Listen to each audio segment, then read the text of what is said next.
त्याच्यामध्ये काय आहे, त्या संख्येचं स्थान आहे. मग आपण वाचन कसं करतो, बोला माझ्या मागे. एकक, दशक, शतक, हजार, दशहजार, लक्ष, दशलक्ष, कोटी. तर मी या संख्या काय केल्या आता इथं फिरवल्यात अशा, आणि मग तुम्हाला त्याचं काय करायचं आता, त्याचं वाचन करायचं. तर बघा मी मागे चक्र आहे, ते चक्र काय केलं, फिरवले असं, आणि ते चक्राप्रमाणे तुम्हाला ती संख्याचं वाचन. पहिल्यांदा आर्नव काय करेल आता, ती दिलेली संख्या ही किती अंकी संख्या माहिती का, 1 2 3 4 5 6 7 8 8 अंकी संख्या आहे. आणि या 8 अंकी संख्येचं तुम्हाला काय करायचं, वाचन करायचं. आता आर्नव पहिल्यांदा काय करेल, याला ही संख्या दिलेली आहे, ही 8 अंकी संख्या दिलेली आहे, ती संख्या तुम्हाला वाचायची.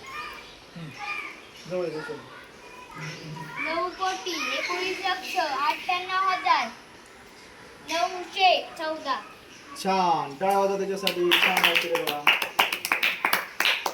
मी आता संख्यात बदल करतोय. आता त्याच्यानंतर वाचणार आहे विराज. विराजला मी देणार आहे, विराजला काय करायचं, मी चक्र फिरवले बघा. ते चक्र फिरवल्यानंतर ते आकडे बदलतात, आणि त्याप्रमाणे काय करायचं, त्याचं वाचन करायचं. बघा दिसतंय तुम्हाला सगळ्यांना. आता हे विराज वाचणार आहे. 7 कोटी 17 लक्ष 18,000 714.